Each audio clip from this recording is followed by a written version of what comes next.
Hello guys, जय हिंद। आप सभी का स्वागत है हमारे यूट्यूब चैनल रोहित साइंस वाला पर।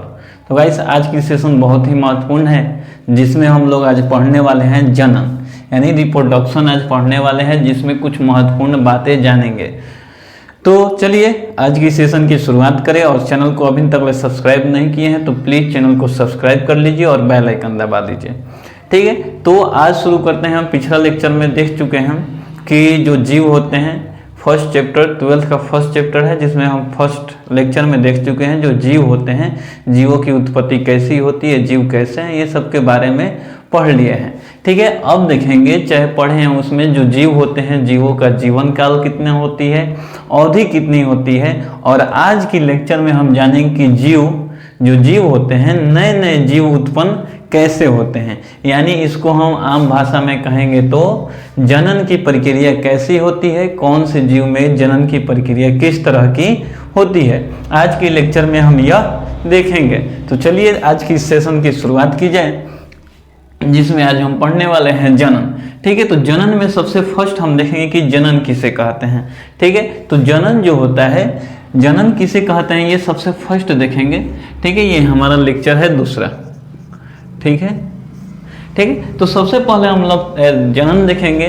तो जनन में हम कह सकते हैं जनन वह प्रक्रिया है जिसमें कोई जीव जो होता है वह अपने समान या अपने से भिन्न एक छोटे से जीव को जन्म देता है, इसी को हम जनन कहते हैं। ठीक है, तो कह सकते हैं कि जनन वह प्रक्रिया है जिसमें जीव अपने समान छोटे से जीव का जन्म देता है, उसे ही जनन कहते हैं। ठीक है गाइस, जनन किसे कहते हैं, तो कहेंगे कि वह प्रक्रिया है, जनन वह प्रक्रिया है जिसमें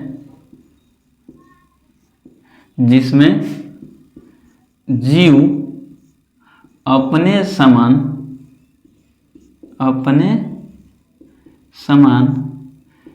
छोटे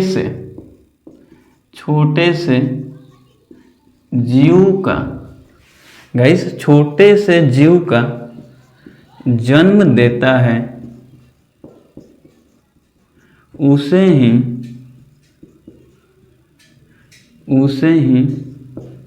जनन कहते हैं। ठीक है, यानी गाइस जो जीव होगा, जीव वह अपने समान क्या करेगा, एक छोटे से जीव का जन्म देता है, उसी को हम जनन कहते हैं। यानी किसी भी प्रकार के जीव हो गए, वह जीव अपने समान, वह जैसे हैं उसी समान वह एक छोटे से जीव को जन्म देंगे, और जन्म देंगे, उसी को बोला जाता है जनन। ठीक है, वो जो जनन होता है, जब गैस यह नए जीव जन्म लेंगे छोटे से, गैस अगले पॉइंट कि जो ये छोटे से जीव जन्म लेंगे, तो इन छोटे से जीव में क्या होगा, धीरे धीरे जब यह जन्म लेगा तो जन्म लेने के बाद इसमें वृद्धि होगी। वृद्धि होने के बाद जब यह परिपक्व हो जाएगा तो वह भी जनन की प्रक्रिया करेगा, यानी वो भी एक नए जीव का जन्म देगा। ठीक है, तो जनन की प्रक्रिया होगी, और जनन की प्रक्रिया होने के बाद जो जीव होगा वह जीव में धीरे धीरे वृद्धि होगी, और वृद्धि होने के बाद वह परिपक्व होगा, और परिपक्व होने के बाद वह भी जनन की प्रक्रिया करेगा। तो गाइस, ये जो जीव होंगे, यानी जो नए जीव होंगे, छोटे से जीव होंगे, यह जीव में वृद्धि होगी। ठीक है, इस जीव में क्या होगी, वृद्धि होगी, और वृद्धि होकर यह जब परिपक्व हो जाएंगे, क्या जी, परिपक्व हो जाएंगे, तो परिपक्व होने के बाद यह भी जनन की प्रक्रिया करेंगे। ठीक है गाइस, तो जब यह परिपक्व हो जाएंगे तो परिपक्व होने के बाद यह भी क्या करेंगे, जनन की प्रक्रिया करेंगे। और गाइस, इस संसार में जितने भी जीव हैं, उन सभी जीवों का यह लक्षण है कि वह जनन की प्रक्रिया करेंगे। ठीक है, तो ये संसार में जितने भी जीव हैं, जीवों का यह लक्षण है, तो वह क्या करेंगे, जनन की प्रक्रिया करेंगे। ठीक है, तो हम कह सकते हैं जितने भी जितने भी जीव हैं, सभी जीवों में जनन की प्रक्रिया होती है। ठीक, यह विशेष लक्षण है कि सभी जीवों में क्या होगी, जनन की प्रक्रिया होगी। ठीक है, किसी को दिक्कत तो गाइस जितने भी जीव हैं, यानी कह सकते हैं कि सभी जीवित जीवों में जनन, सभी जीवित जीवों में जनन का लक्षण होता है। ठीक है, इस संसार में जितने भी जीव हैं सभी जीव जनन की प्रक्रिया कर सकते हैं, इनका लक्षण है कि वह जनन की प्रक्रिया करेंगे। ठीक है, उसके बाद देखिएगा इस क्या होता है कि जो जीव होते हैं, ठीक है, जो जनन की प्रक्रिया होती है गाइस, जो जनन की प्रक्रिया होती है वह एक जीव से भी हो सकता है या दो जीव से भी हो सकता है। गाइस जो जनन की प्रक्रिया है, ठीक है, अब बात आती है कि मान लीजिए जनन होगा, ठीक है, जनन होगा तो जनन में क्या होगा, एक छोटे से जीव का जन्म होगा, जो भी क्या करेगा, वृद्धि करेगा, वृद्धि करने के बाद उसमें वह भी क्या करेगी, वह भी जनन की प्रक्रिया करेगा। अब बात आती है कि जनन की प्रक्रिया कितने जीव करेंगे, 2 करेंगे, 4 करेंगे या 8 करेंगे। ठीक है, तो अब बात आती है कि जनन की प्रक्रिया कितने जीवों के बीच होती है, यानी कितने जीव मिलकर जनन की प्रक्रिया कर सकते हैं। तो देखिए गाइस, जो जनन होती है, जनन की प्रक्रिया एक जीव भी कर सकता है और 2 जीव, यानी जनन की प्रक्रिया एक जीव की सहायता से भी हो सकता है और 2 जीव के भी सहायता से हो सकता है। और जो जनन की प्रक्रिया एक जीव की सहायता से होती है उसे अलैंगिक जनन प्रक्रिया कहते हैं, और जिसमें 2 जीवों की सहायता मिलती है, यानी 2 जीव जिसमें भागीदारी निभाते हैं, उसको बोला जाता है लैंगिक जनन प्रक्रिया। ठीक है, तो यह जो जीव हैं, जीवों में जनन की जो प्रक्रिया होती है एक जीव के भी सहायता से हो सकता है, एक जीव के द्वारा भी हो सकता है। ठीक है, और यह जो प्रक्रिया एक जीव के सहायता से होगा, एक जीव के सहायता से होगा, और इस प्रक्रिया को बोला जाएगा अलैंगिक जनन। ठीक है,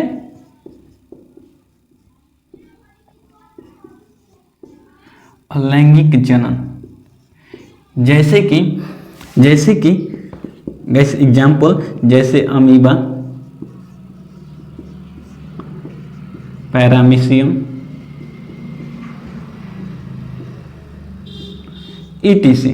ठीक है, यानी हम कह सकते हैं कि जितने भी एककोशिकीय जीव हैं, एककोशिकीय जीवों में अलैंगिक जनन की प्रक्रिया होती है। और कुछ पेड़ पौधे होते हैं, पेड़ पौधों में भी होती है अलैंगिक प्रक्रिया, मतलब अलैंगिक जनन, मतलब वह अकेले क्या कर सकते हैं, नए जीव को जन्म दे सकते हैं। ठीक है, अब नए जीव को जन्म दे सकते हैं, तो अब बात आती है कि ये मान लीजिए जिसमें 2 जीव, ठीक है, 2 जीव भागीदारी लेंगे, तो क्या दोनों जीव समान रहेंगे, यानी एक ही लिंग के रहेंगे, तो क्या वो जनन की प्रक्रिया कर सकते हैं।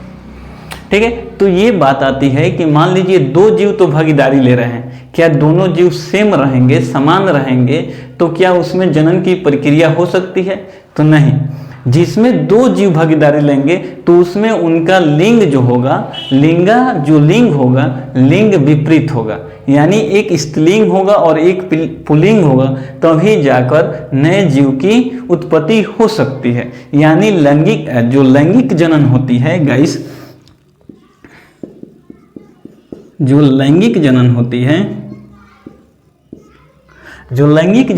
है, लैंगिक जनन में 2 जीव, 2 विपरीत लिंग, गाइस 2 विपरीत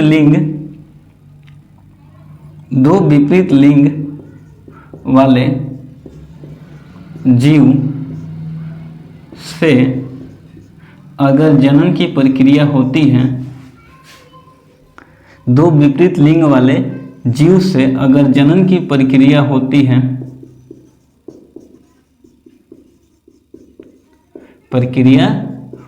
है, तो उसको हम लैंगिक जनन कहते हैं। ठीक है, तो जो लैंगिक जनन होती है गाइस, जो लैंगिक जनन होती है, लैंगिक जनन में दो जीव भागीदारी निभाते हैं और दो जीव होंगे, वह उनका लिंग जो होगा वह डिफरेंट होगा। ठीक है, तो उनका जो डिफरेंट होगा और साथ में उसमें दो जीव रहेंगे और दोनों जीव को उस प्रक्रिया द्वारा, दोनों जीव भागीदारी लेंगे, भागीदारी लेने के बाद उनमें जो प्रक्रिया होगी उसको बोला जाएगा लैंगिक जनन। ठीक है, लैंगिक जनन होगी। अब बताते हैं, हमारा फर्स्ट पढ़े हैं अलैंगिक जनन। कहाँ है जी? यहाँ पर है अलैंगिक जनन। अलैंगिक जनन में जो अमीबा होती है, और गाइस यहाँ पर एक और बात आती है कि जो अलैंगिक जनन होती है, अलैंगिक जनन के द्वारा जितने भी नए संतति की उत्पन्न होती है, ठीक है, जितने भी नए जीव की उत्पन्न होती है वह आनुवांशिक रूप से समान और उनमें जो उनकी रूपरेखा होती है समान होती है। ठीक है, तो वह सेम होते हैं और उनका आनुवांशिक गुण भी होता है वह समान होता है। ठीक है, ये पॉइंट रखिएगा कि जो अलैंगिक जनन की प्रक्रिया द्वारा जिस जीव का उत्पत्ति होती है वह जीव जो होते हैं वह आनुवांशिक रूप से समान होते हैं। ठीक है, अब आनुवांशिक रूप से समान होने के कारण से जितने भी अलैंगिक जनन के संतान होते हैं उनको एक पुंज बोला जाता है। क्या बोला जाता है? इसको हम एक पुंज या क्लोन कहते हैं। ठीक है गाइस, यानी अलैंगिक जनन की प्रक्रिया द्वारा जितने भी जीव का जन्म होता है उन सभी जीव को हम एक पुंज बोलते हैं या क्लोन बोलते हैं। आपसे सवाल पूछा जाए कि अलैंगिक जनन प्रक्रिया द्वारा जितने भी जीव जन्म लेते हैं उनको क्लोन क्यों कहा जाता है? यानी जैसे अमीबा हो गया, पैरामीशियम हो गया, इनसे जब नए जीव की उत्पत्ति होगी तो इसको क्लोन या एक पुंज क्यों कहा जाएगा?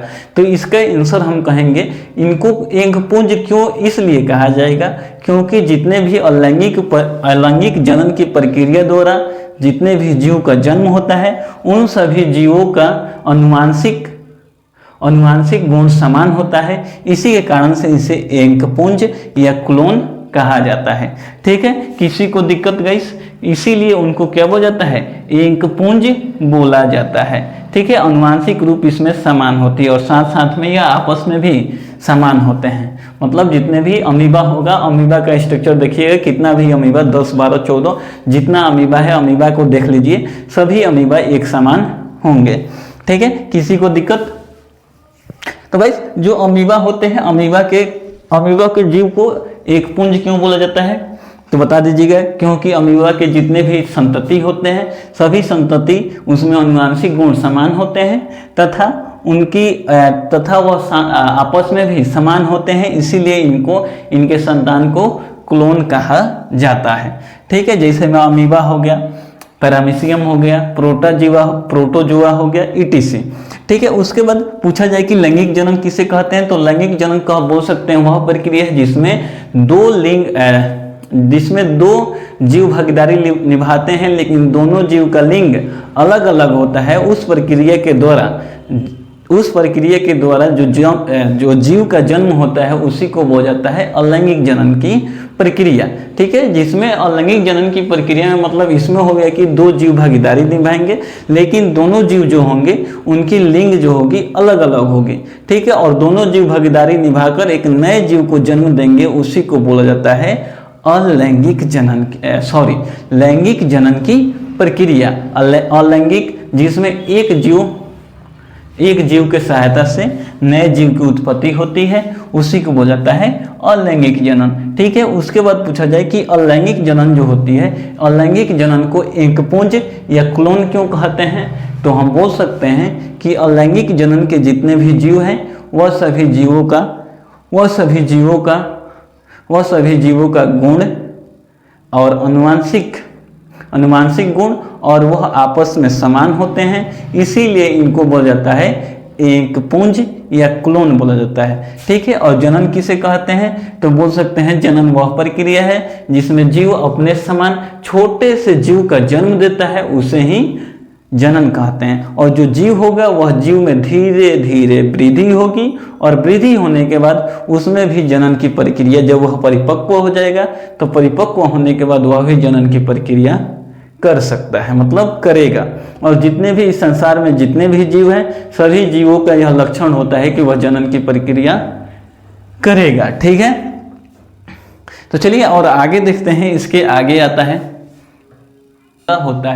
अमीबा में जनन की प्रक्रिया कैसे होती है। पूछा जाए कि अमीबा में जनन की जो प्रक्रिया होती है वह कौन सी प्रक्रिया होती है, तो अलैंगिक जनन होती है।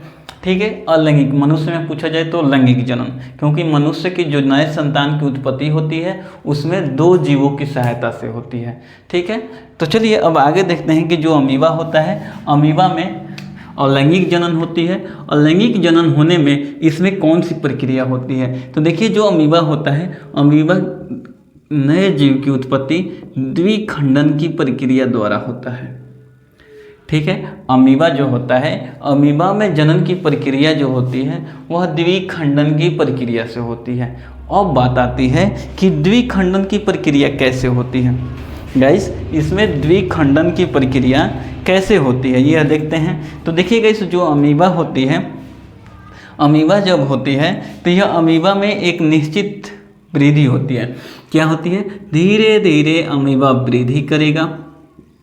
ठीक है, अमीबा में वृद्धि हुई, और वृद्धि होने के बाद यह परिपक्व जब हो जाएगा,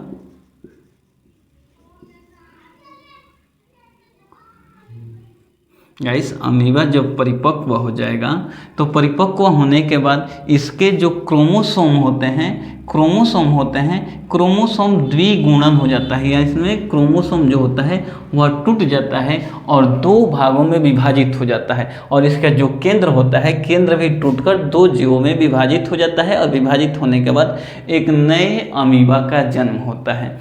ठीक है, तो सिंपल सवाल पूछा जाए कि अमीबा जो है, अमीबा में कौन सी प्रक्रिया होती है, तो द्विखंडन की होती है। पूछा जाए कैसे, तो बोलिएगा कि जो अमीबा होता है, अमीबा में धीरे धीरे वृद्धि करता है, और वृद्धि होने के बाद अमीबा का जो क्रोमोसोम होता है, क्रोमोसोम 2 भागों में विभाजित हो जाता है, और विभाजित होने के बाद एक नए जीव का जन्म हो जाता है। ठीक है, और किसी को दिक्कत